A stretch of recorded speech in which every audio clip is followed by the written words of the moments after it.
selamat malam Pak Budi.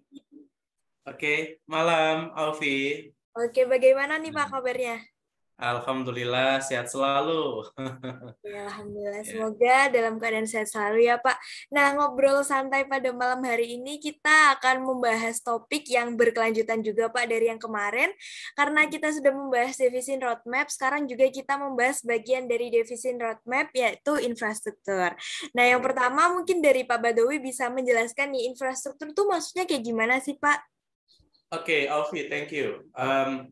Jadi infrastruktur saat ini ya, kalau mungkin kita melihat di Indonesia ya, 10 tahun lalu infrastruktur itu selalu berkaitan dengan sarana prasarana, nah, gitu ya.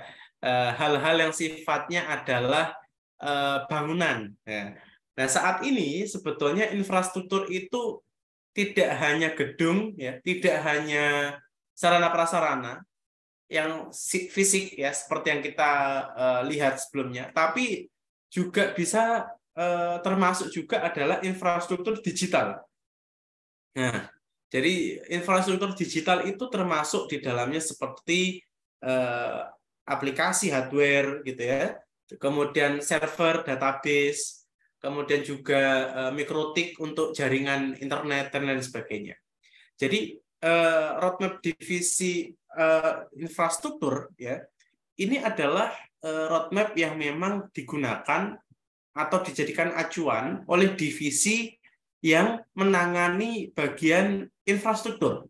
Nah, seperti itu, Alfi. Oke, baik Pak. Nah, menurut Pak Badawi sendiri di sini manfaat dari infrastruktur bagi perusahaan itu apa aja ya Pak? Nah, tentunya kita perlu petakan dulu ya. Ada infrastruktur digital dan non-digital. Kalau kita bicara infrastruktur digital, tentunya semua proses bisnis saat ini itu hampir selalu berkaitan dengan digital. Ya. Beberapa minggu yang lalu kita menjumpai sebuah kondisi ya, itu WA sempat down ya dalam 3-4 jam. Apa yang terjadi? Komunikasi di dalam manajemen proyek atau komunikasi antar divisi ya yang itu beda ruang itu menjadi terkendala. Nah, maka infrastruktur digital juga demikian ya. Kalau perusahaan kita misalnya sudah menggunakan SAP, ERP ya misalnya, pakai Enterprise Resource Planning untuk apa namanya untuk pengelolaan data centernya, ya, itu pasti dibutuhkan ya. Terkait dengan informasi, terkait dengan komunikasi, berkaitan dengan efektivitas di dalam menjaga ritme kerja. Ya. Kemudian juga ada manfaat lain dari infrastruktur yang non digital ya, misalnya kalau kita lihat sekarang ini eranya adalah bagaimana kita go untuk ramah lingkungan gitu ya. Jadi gedung-gedung saya lihat sudah mulai menggunakan sumber daya ya alam ya. Misalnya siang hari ada beberapa lokasi itu yang sudah menggunakan cahaya matahari. Kemudian juga mereka menggunakan tumbuhan. Kalau di Singapura itu pakai tanaman ya, Lee Kuan Yew gitu ya. Nah, akhirnya sampai ke Indonesia. Nah, itu semua kalau tidak kita tata ya, semua akan amburadul. Nah, apalagi digital ya. Digital itu kalau kita tidak membuatkan roadmap-nya, infrastrukturnya seperti apa, maka semua akan berjalan secara parsial. Nah, kalau secara parsial, apa yang terjadi? Inefisiensi. Ya. Kita akan mengeluarkan banyak cost, banyak biaya di dalam tata kelola organisasi kita. Pun sama dalam gedung. Misalnya kita bicara infrastruktur jalan, gedung, gitu ya. Kalau itu tidak kita tata dengan baik, tidak ada perencanaan yang baik, dan berjalan parsial, maka sistemnya nantinya adalah tumbal sulam, gitu ya. Tambal sulam. Jadi kita sudah bikin ruangan, ternyata ada yang kurang pas, tahun depan bongkar lagi, ya. Tahun depan lagi bongkar lagi, begitu. Jalan juga begitu. Jalan tidak kenapa-kenapa, pavingnya diganti lagi. Tahun depan pavingnya ganti lagi, gitu kan? Akhirnya apa? Costly, ya. Ya mungkin kalau kita melihat stakeholder yang bekerja di lembaga-lembaga pemerintahan, ya ada APBN, ya tidak terasa gitu ya. Ganti paving, ya uangnya negara gitu ya. Tapi kalau ini perusahaan profit, ya kita saat ini harus sebisa mungkin menekan cost, menekan biaya supaya sustain, ya apalagi sebentar lagi ada resesi. Ya, kalau itu diterapkan, ya tambal sulam semuanya parsial, maka tidak efisien dan cost yang kita keluarkan akan semakin besar. Jadi yang namanya infrastruktur, Alfi, itu sangat dekat dengan biaya. Seperti itu, Alfi. Oke, baik Pak. Berarti banyak banget ya Pak manfaat dari infrastruktur sendiri, mulai dari infrastruktur yang digital maupun non-digital. Nah, selanjutnya nih Pak, saya juga mau tanya, apa aja sih Pak komponen dalam infrastruktur itu? Kalau kita bicara komponen, tentunya kita dalam konteks ini kita bicara roadmap ya, roadmap infrastruktur ya. Jadi komponen di dalam roadmap infrastruktur itu yang pasti kita harus punya peta jalan. Ya, peta jalan pembangunan infrastruktur dalam 5 tahun ke depan. Ya, sehingga kalau kita mau membangun, maka kita butuh master plan. Ya, kita butuh master plan. Yang mana itu menggambarkan secara keseluruhan ya, denah dari pembangunan gedung yang akan kita lakukan. Kemudian juga di dalamnya kita harus petakan bagaimana membangun sistem jejaring dari infrastruktur digital itu. Ya. Mungkin Alfi perhatikan kalau kita tidak bisa menyalahkan ya, tapi kita lihat saja di lingkungan. Keluar rumah betapa berantakan itu kabel-kabel di atas ya. Nah, sangat mengganggu estetika kota. Nah, kalau di luar negeri ya, saya pengalaman 2 tahun di luar negeri, itu semua ditanam di bawah. Nah, jadi kalau kita mau menikmati indahnya langit gitu ya, bagus sekali karena nggak ada pemandangan kabel yang semrawut. Nah, itu kenapa bisa begitu? Ya karena kita tidak punya peta jalan. Ya, jadi peta jalan itu harus kita susun. Tahun pertama kita membangun apa, kedua apa, ketiga apa, sampai kelima apa. Itu komponen yang pertama. Yang kedua, kita harus bisa memetakan kebutuhan stakeholder. Jadi pemangku kepentingan ini kebutuhannya apa?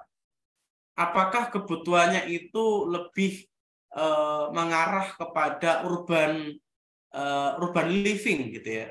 Jadi kalau misalnya kita di perusahaan atau gedung-gedung yang ada di tengah kota, maka konsep urban itu akan menarik gitu ya. Bagaimana sih kehidupan urban society? Bagaimana sih kebutuhan urban dalam aktivitas sehari-hari? Nah, itu diterapkan. Mungkin saya melihat beberapa pola ya. Anak-anak muda itu suka kerja itu kadang-kala kalau duduk kan capek ya, Alfi ya. Kadang-kala mereka suka lesehan. Ya, Iya, Pak. kadang-kala mereka butuh diskusi. Ya, itu adalah kebutuhan dari user. Oleh karena itu di dalam roadmap infrastruktur kita juga harus petakan perilaku atau behavior dari user. Kalau memang user itu butuh lesehan, ya oke kita siapkan satu spot, yaitu mereka bisa selonjoran. Kemudian kalau user itu suka ada interaksi, diskusi, brainstorming, FGD, ya kita siapkan. Gitu ya. Jadi tidak serta-merta kita mendesain sebuah perencanaan roadmap infrastruktur tanpa memperdulikan behavior atau perilaku dari pengguna. Itu yang kedua. Nah, yang ketiga tentunya kita harus bisa membuat perhitungan alokasi budgetingnya berapa. Ya, misalnya di tahun pertama kita hanya ada pembenahan jalan, misalnya. Tahun kedua kita ada rencana untuk melakukan inovasi gedung ya dalam bentuk solar cell, listriknya menggunakan tenaga matahari dan lain sebagainya. Nah, itu semua bisa kita dapatkan ya sistem budgeting itu kebutuhan anggarannya berapa ya dari mana? Dari desain yang kita sudah buat berdasarkan kebutuhan user. Nah, yang berikutnya adalah opsi. Kadang-kala saya menjumpai user itu juga bingung ya. Mereka punya rencana yang idealis tapi budgetnya terbatas. Nah, dengan perencanaan budget tadi sudah ketemu kebutuhannya berapa rupiah, nah, kita bisa cari nih investornya kah, atau kita cari rekanan, ya, kita cari skema-skema pengembangan yang sangat beragam, ya. dari modal Ventura atau Joint Operation dan lain sebagainya. Nah, ini akan menjadi menarik. Kadangkala memang investor ya itu akan lebih tertarik jika perusahaan kita memiliki grand design. Ya, kita mau ngapain di 5 tahun ke depan. Jadi arahnya jelas. Nah, itu akan lebih membuat stakeholder eksternal akan semakin tertarik dengan perusahaan kita. Begitu, Alfi.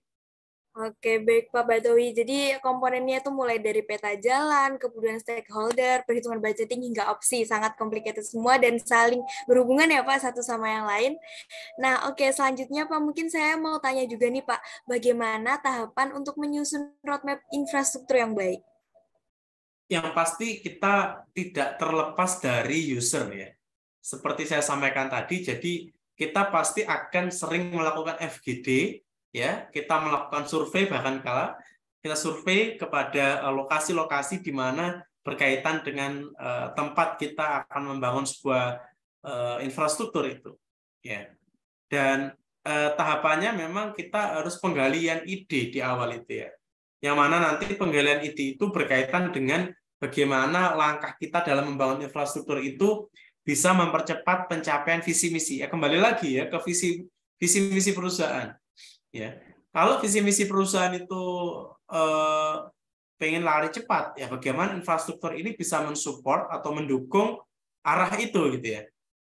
Misalnya kita pengen menjadi world class enterprise gitu ya, perusahaan-perusahaan berkelas dunia. Tapi infrastruktur kita tidak ada hubungannya sama visi itu gitu ya. Yang namanya world class pasti kita butuh partnership internasional. Tapi di gedung itu internetnya lemot. Kita tidak bisa konferensi dengan partner internasional, maka juga tidak mensupport visi perusahaan. Ya. Jadi memang FGD itu dilakukan supaya kita bisa menggali ide yang mana kebutuhan user itu bisa kita hubungkan dengan tujuan perusahaan. Nah, berikutnya kita melakukan postulat. Ya, kita mempostulat strategi-strategi yang mana itu akan memudahkan ya aktivitas dalam day-to-day activity stakeholder itu lebih agile, lebih mudah gitu ya. Bahkan saya melihat ada salah satu grand design dari lantai 3 ke lantai 1 ada perosotan. Jadi itu di perpustakaan ya, saya melihat di perpustakaan ada yang seperti itu di luar negeri. Artinya begini, saya melihat, saya bukan, ini disclaimer ya, saya bukan engineer ya, saya bukan arsitektur, tapi saya lebih konsultan dan akademisi di bidang strategic management ya. Dan infrastruktur ini memang salah satu bagian yang penting ya dalam pembicaraan ini ya, karena itu tidak bisa terlepas dari aktivitas day-to-day activity dari stakeholder gitu ya. Nah, berikutnya kita juga harus melakukan mencoba untuk mencocokkan atau meng-align-kan ya kesejajaran antara roadmap divisi infrastruktur ini yang sudah ada draftnya ya, itu harus terkait sama roadmap perusahaan. Ya, roadmap perusahaan. Kemudian berikutnya kita perlu membuat semacam timeline. Ya, timeline beserta dengan targetnya. Begitu, Alfi. Oke, baik Pak. Nah, oke, selanjutnya saya mau nanya lagi nih Pak. Nah, dari roadmap infrastruktur ini apa aja sih Pak dampak positif yang bisa dirasakan oleh stakeholder? Yang pasti kita akan happy ya kalau tempat kerja kita feeling homey gitu ya. Jadi terasa seperti di rumah. Terasa ini gue banget gitu ya. Ini cocok banget nih sama karakter saya ini. Itu yang kita harapkan. Ya. Bayangkan kalau misalnya user itu karakternya kreatif gitu ya, apalagi perusahaan startup misalnya contohnya. Tapi konsep desain di dalam ruangan kerja itu diberikan sekat-sekat. Ada partisi-partisi. Nah, ini sangat tidak nyaman. Ya. Jadi interaksi antar user pun juga akan sulit gitu ya, sulit. Jadi manfaatnya adalah kenyamanan. Kenyamanan itu penting. Orang kalau tidak nyaman, kerjanya pun juga akan tidak sepenuh hati. Ya. Bentar-bentar lihat jam tangan. Kapan nih jam 5-nya kok belum pulang-pulang? Yaitu, jadi kenyamanan. Yang kedua adalah kita bisa mensejajarkan, kesejajaran atau alignment itu penting sekali, Alfi. Ya, mensejajarkan antara corporate planning, ya perencanaan korporasi dengan perencanaan divisi itu sangat penting. Kalau itu tidak inline, tidak terhubung, wah berbahaya sekali. Ya, semua akan jalan sendiri-sendiri. Nah, itu tidak kita harapkan. Dan yang ketiga, stakeholder dalam melakukan pembangunan bertahap multi years, itu mereka akan punya pola, punya pattern. Jadi tahun ini ngapain, tahun depan ngapain. Jadi punya arah, ya, punya goals. Nah, ini menjadi salah satu manfaat-manfaat yang bisa kita rasakan oleh stakeholder ya ketika kita memiliki roadmap divisi di bidang infrastruktur ini, Alfi. Oke, baik Pak. Nah, untuk pertanyaan selanjutnya nih Pak, saya juga kepo nih, alat analisis apa yang bisa digunakan dalam menyusun infrastruktur ini, seperti itu Pak? Ya, kita bagi menjadi 3 dulu ya alat. Jadi tahap pertama adalah tahap identifikasi. Seperti saya ceritakan tadi, kita FGD ya. Nah, alat yang kita pakai, kita bisa pakai isu TRIS. Atau kita bisa pakai fishbone analysis. Nah, jadi kita bisa gunakan dalam fishbone itu masalah dalam people apa, masalah di dalam metode apa, masalah lingkungan apa. Kemudian kita dalam FGD itu, dalam proses identifikasi, kita bisa tahu sumber masalah utamanya apa. Kemudian kita cari solusinya. Nah, itu alat-alat yang bisa kita gunakan ketika kita melakukan proses identification. Ya. Nah, tahap kedua adalah tahap formulasi strategi. Nah, di dalam formulasi strategi ini, kita harus tahu dulu, maunya user apa ini? Ya. Kalau misalnya user ini maunya adalah ekspansi ya, maka kita bisa menggunakan alat-alat di project management. Nah, kita gunakan alat itu di dalam perencanaan infrastruktur supaya tahapan-tahapan di dalam perencanaan itu bisa tercapai. Tapi kalau saya juga pernah menjumpai ya dalam proses postulasi strategi ini, di dalam perusahaan itu punya master plan. Perusahaan itu sudah punya teknologi IT yang bagus. Tapi ternyata infrastruktur, karena ini punya cabang ya, di semua provinsi se-Indonesia punya cabang. Tidak ada satu icon. Jadi orang itu akan sulit untuk mengenal ini perusahaan apa. Nah, akhirnya saya memberikan postulat di dalam proses implementasi strateginya adalah gedung-gedung ini harus punya identitas. Yang itu DNA-nya itu sama dari Sabang sampai Merauke. Ya. Jadi semua provinsi yang memiliki gedung perusahaan ini harus ada identitasnya. Ya, identitasnya. Nah, jadi identitas itu contohnya begini, Alfi. Kamu tahu Menara Petronas? Iya, tahu Pak. Ya, di mana itu? Di Indonesia apa di Malaysia? Di Kuala Lumpur, Malaysia, Di Pak. Kuala Lumpur. Ya. Kamu tahu Menara Monas? Tahu Pak. Di mana itu? Di Jakarta. Nah, itu kan menjadi sebuah ikon negara ya. Ya, Taj Mahal. Orang kalau disebut Taj Mahal di mana? India. Iya. Betul kan? Nah, sebetulnya di dalam infrastruktur itu juga memiliki semacam DNA. Ya, DNA. Nah, ini yang perlu dimunculkan. Jarang sekali perusahaan ini kalau kita bicara, ini karena bidang saya strategic management ya, kita bicara jangka panjang ya. Kita bicara culture, kita bicara strategik. Nah, itu butuh DNA, butuh icon ya. Even itu company-nya atau building-nya ada di berbagai provinsi. Tapi mereka harus punya satu icon yang mana itu menjadi DNA orang kalau lewat, oh ini perusahaan A. Terus ke Bali, oh ini perusahaan A. Di Sulawesi, oh ini perusahaan A. Nah, ini DNA yang harus kita miliki. Ya, DNA ini yang menjadi simbol karakteristik ya. Jadi infrastruktur ini juga memiliki nilai branding ya. Memiliki nilai jual dari goodwill nama perusahaan itu. Nah, ini yang masih jarang diperhatikan. Ya, mungkin Alfi bisa lihat itu ada perusahaan di Surabaya cabangnya, ada cabang di Jakarta, di Semarang, tapi tidak ada identitas. Ya kan? Padahal infrastruktur bangunan itu memiliki identitas yang bisa orang lihat itu langsung recall kepada merek kita. Nah, ini yang belum pernah difikirkan oleh orang-orang karena bicaranya wah kalau gedung ya udah sipil gitu ya. Insinyur gitu. Padahal di dalam strategic management, gedung bangunan itu memiliki satu value atau satu manfaat yang sangat strategis. Ya, Alfi bisa lihat itu orang kalau membayar promosi di billboard 1 bulan itu luar biasa mahal sekali ya, berapa miliar tuh, 30 miliar mungkin ya 1 bulan. Jadi biaya billboard 1 bulan itu bisa membiayai SDM perusahaan billboard itu selama 3 bulan, bayangkan ya. Nah itu hanya 1 bulan. Bayangkan kalau gedung itu kan lama gitu ya, selamanya. Kalau itu gedung milik kita, berdiri di tanah kita, ya itu milik kita selamanya. Kecuali kita jual, ya. Nah, artinya gedung itu memiliki nilai jual yang bisa menjadikan pemilik perusahaan itu terbantu dan mengurangi biaya kos promosinya. Nah, gimana caranya? Nah, ini harus dilakukan di dalam postulat strategi, di dalam roadmap infrastrukturnya, ya. Bahkan ya kalau misalnya identitas warna perusahaan kita adalah biru, maka baik itu atapnya, dindingnya, pavingnya itu harus biru semua. Ya, ton warnanya itu harus sama. Kemudian, kalau perusahaan kita ini punya identik, misalnya kita sebut merek gak apa-apa ya.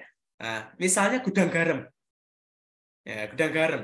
Identik dengan apa? Rel kereta api, ya. Identik dengan gedungnya, ya, dan huruf G dan G, ya. Nah, itu identik. Coba perhatikan. Nah, ini sudah saya perhatikan bagus. Di Kediri dan di Surabaya, depannya terminal Bungurasih itu ada. Itu identiknya sama. Warnanya pun merahnya sama. Ya. Nah, sama. Jadi perusahaan-perusahaan gedung itu tidak sekedar gedung gitu ya. Tidak hanya arsitek mengatakan estetika oke, tapi ada nilai-nilai dari strategic management sendiri, yaitu adalah pembangunan merek secara terintegrasi. Jadi orang lewat langsung ingat, oh itu perusahaan A, oh ini sekali lewat, oh saya pernah pakai produk ini. Nah, ada recall, memori gitu ya. Nah, itu dalam tahapan proses identifikasi. Jadi ada alignment. Yang ketiga adalah pada tataran tahap monitoring. Nah, ini kita harus membuat pengukuran, kita membuat semacam indikator-indikator yang mana bisa mengukur keberhasilan pengembangan infrastruktur setiap tahun, begitu. Nah, ini yang harus dilakukan. Jadi, ini akan menjadi KPI yang setiap tahun akan dievaluasi apakah manajer infrastruktur atau direktur infrastruktur itu perform apa tidak. Yang nanti akan kita kaitkan dengan sistem kompensasi yang ada di perusahaan itu. Begitu, Alfi. Oke, baik Pak. Nah, selanjutnya nih Pak, saya juga mau tanya nih, bagaimana sih Pak metode kerangka berpikir yang digunakan untuk menyusun roadmap infrastruktur sendiri? Khusus infrastruktur ini saya harus menggunakan framework, ya, itu sesuai dengan kebutuhan. Ya. Kalau seperti saya contohkan, kebutuhannya adalah tentang membangun merek melalui gedung, maka saya menggunakan frameworknya adalah strategic sphere. Ada strategic sphere itu ada 3 dalam bentuk tangible, ya, icon dan lain sebagainya. Tapi kalau kebutuhannya itu adalah pada aspek pembangunan digital, maka kita juga bisa menggunakan framework TOGAF, ya, ada sendiri. Jadi tergantung dari perusahaan itu pada 5 tahun ke depan mau pengembangannya di mana, begitu, Alfi. Oke, baik Pak. Nah, mungkin ini yang jadi pertanyaan terakhir saya. Nah, berapa lama sih Pak waktu pengerjaan dari infrastruktur roadmap ini? Itu tergantung dari kompleksitas infrastrukturnya, Alfi.